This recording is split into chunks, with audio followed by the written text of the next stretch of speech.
আজকে শোভা মহিলা কল্যাণ সমিতির আবার নতুন করে আমাদের যারা হেড ডিপার্টমেন্ট আছে তারা আমাদের মালদা মুর্শিদাবাদ জেলা সেনাবাহিনীকে নিয়ে এসছে। তো আমাদের মুর্শিদাবাদ জেলার যিনি আজকে আসতে পারেনি বা ওনার নেতৃত্বে একজন হিরো এসছেন, সেটা আমরা অবশ্যই মাস্টারমশাইকে জানার চেষ্টা করবো। আর এই ভিডিওটাকে আমরা স্পটে ছাড়ার চেষ্টা করবো। আজকে আমরা উদ্যোগে নিলাম যে মালদা মুর্শিদাবাদ দুটো জেলাকে আমরা এগিয়ে নিয়ে যাব এবং আমরা এমনভাবে কাজটা করবো যেন মানুষ আমাদেরকে সবসময় আমাদের জন্য দু হাত করে দোয়া করে আশীর্বাদ করে যে এনারা খুব ভালো কাজ করছে শোভা মহিলা কল্যাণ সমিতি থেকে। এবং আমরা কাউরি কাজে কোনো কাজের বিনিময়ে এক গ্লাস জল বা এক ফোঁটা জল আমরা নেওয়ার চেষ্টা করবো না। আমরা যতটা পারবো নিজের সমর্থ থেকে বা আমরা নিজের কাজ বজায় রেখে সময় বের করে আমরা মানুষের সেবা করার চেষ্টা করবো। এবং আমাদের শোভা মহিলা কল্যাণ সমিতির চিন্তা ভাবনা রয়েছে বা শোভা মহিলা কল্যাণ সমিতির আমি পরিচালক রাইস মহলা। আমার 12/6/2025 বার্থডে আছে এবং সেই জন্মদিন উপলক্ষে আমি সমস্ত হিন্দু মুসলিম সম্প্রদায়ের মা বোনেদের দাদা ভাইয়ের কাছে আমি আশীর্বাদ নেওয়ার জন্য আমি সেদিনকে 300 পরিবারকে শাড়ি বিতরণ করবো, বস্ত্র বিতরণ করবো। এবং আমাদের মার্কেটিং ম্যানেজমেন্ট যারা আছে মালদা মুর্শিদাবাদ জেলাকে 21 জন আর দক্ষিণ 24 পরগনা এই তিনটা জেলাতে যারা এই টার্গেটটা পূরণ করতে পারবে, 21 জন নার্স স্টুডেন্টকে যারা সেবা দিতে পারবে বা এখানে ভর্তি করাতে পারবে, তাদেরকে আমি 20,000 থেকে 30,000 টাকার মধ্যে ডাউন পেমেন্টে স্কুল বাইক দেবো আমার জন্মদিন উপলক্ষে। আর আমি আশরাফুল বাবুকে বা সকল যারা লিডার দায়িত্ব নিয়ে আছে, যারা 1 মাসের মধ্যে 200 জন নার্স স্টুডেন্ট বা 200 জন অপারেশন পেশেন্ট দুটোর মধ্যে যে কোনো একটা যে করতে পারবে, আমি তাকে 2 লাখ টাকা ডাউন পেমেন্টে 4 চাকার গাড়ি, আমি যে গাড়ি নেব ওনাদেরকে গাড়ি গিফটে দেওয়ার একটা আমরা সবাই মিলে আমাদের একটা চিন্তা ভাবনার মধ্যে এবং সমস্ত নার্সিংয়ের থেকে আমি সহযোগিতা চেয়েছি, তারা আমাদের পাশে দাঁড়াবে বলেছেন। তো আশরা বলেছিল জোরে হাততালি হোক।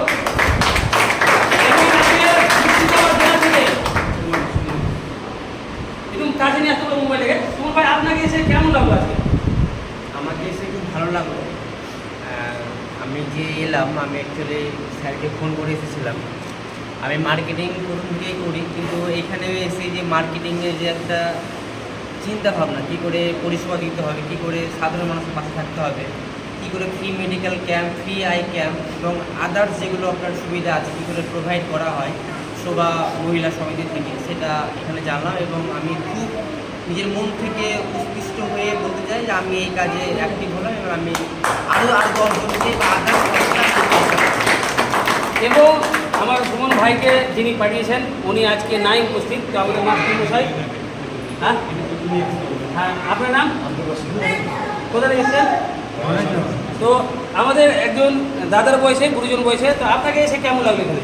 বাস্তবে এখানে এতটা ভালো লাগছে নিজে বুঝাতে পারছি না, ভাষায় বুঝাতে পারছি না। কেননা আজকের জগতে যতগুলো যেখানে যায় কাজ করতে যায় না কেন, আমি আপনার উপকার করে দিতে এরকম কাজ করে দিলে আমি কমিশনটা আমি বুঝে নিই, ভালো কাজ করতে চেষ্টা করি না, টাকার বিনিময়ে কাজ করি। কিন্তু এখানে এত বড় বড় এত সুন্দর কাজ করে দিচ্ছে এই শোভা মহিলা কল্যাণ সমিতি, শোভা মহিলা মঙ্গল সমিতি, সেটা কোনো টাকা পয়সা নিচ্ছেন না, সাধারণ মানুষের কাছ থেকে কারোর কাছ থেকে কোনো পয়সা নিচ্ছেন না, ফ্রিতে পরিষেবা দিচ্ছেন। বাস্তবে আমি প্রাউড ফিল করছি আপনার। ভাইকে যদি মুর্শিদাবাদ থেকে পাঠিয়ে যায় না, ওর বাড়ি কোথায়? আমার বাড়ি হরিশ্চন্দ্রপুর শক্তি মুখার্জি। তাহলে মেয়ের কথা হলো যে আমি আজকে আপনাকে মুর্শিদাবাদ জেলার ইনচার্জ মানে ওয়ার্কিং প্রেসিডেন্ট দায়িত্ব দিয়েছি, আপনি কি দিতে পারবেন? তো আজকে জোরে হাততালি হোক মুর্শিদাবাদ জেলার ওয়ার্কিং প্রেসিডেন্ট সুমন সাহাকে আমি শোভা মহিলা কল্যাণ সমিতির পরিচালনা আমি প্রেসিডেন্ট হিসেবে ওনাকে দায়িত্ব দিলাম। মুর্শিদাবাদ জেলার উনি কাজ করবেন এবং সুন্দরভাবে ওনার মন মতন করে, ওনার মনের মতন করে উনি কাজ থেকে এগিয়ে যাবেন। তো আপনি যে মুর্শিদাবাদ জেলার ওয়ার্কিং প্রেসিডেন্টের দায়িত্ব পেলেন, তো কেমন লাগলো?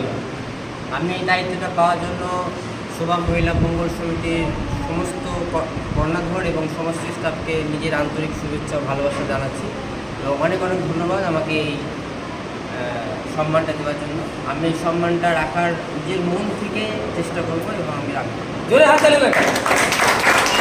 তো আমরা প্রতিদিনের মতোই আমরা সপ্তাহে 2 দিন করে আমরা মিটিং করি, শনিবার আর বুধবার করে।